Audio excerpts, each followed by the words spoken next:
Que la faveur soit sur toi, c'est une chose. Mais la faveur doit amener des connexions. Dieu doit te donner des connexions qui monétisent la faveur qui est sur ta tête.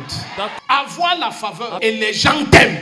Mais les gens qui ne peuvent rien pour toi, cette faveur ne sert pas à grand chose. Lorsque Joseph a interprété les rêves de 2 prisonniers, mais la même grâce a interprété le rêve de la bonne personne. Pharaon, Joseph est devenu premier ministre. Donc le problème, ce n'est pas la grâce que tu as, c'est l'auditoire qui a contact avec ta grâce. Amen.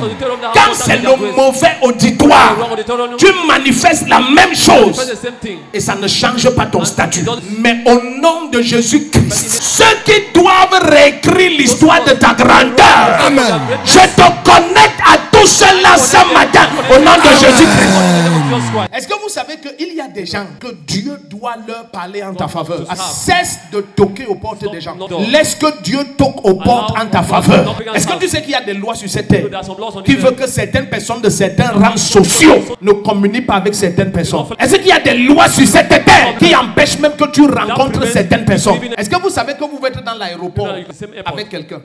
Vous allez prendre le même vol. Vous ne vous voyez ni à l'aéroport, ni à l'atterrissage, ni dans l'avion. Il entre dans l'aéroport par un accès privé. Il gare sa voiture. Il entre dans un salon spécial.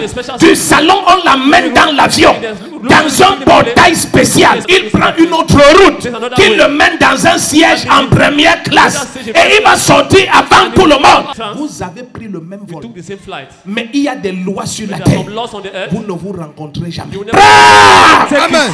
Dieu va défendre ton cas. Tu as assez marché derrière les hommes. Maintenant, laisse que Dieu marche en ta faveur. Laisse qu'il apparaisse en ta faveur. Laisse qu'il toque les portes en ta faveur. Le premier qui dit Amen, tu prends la grâce.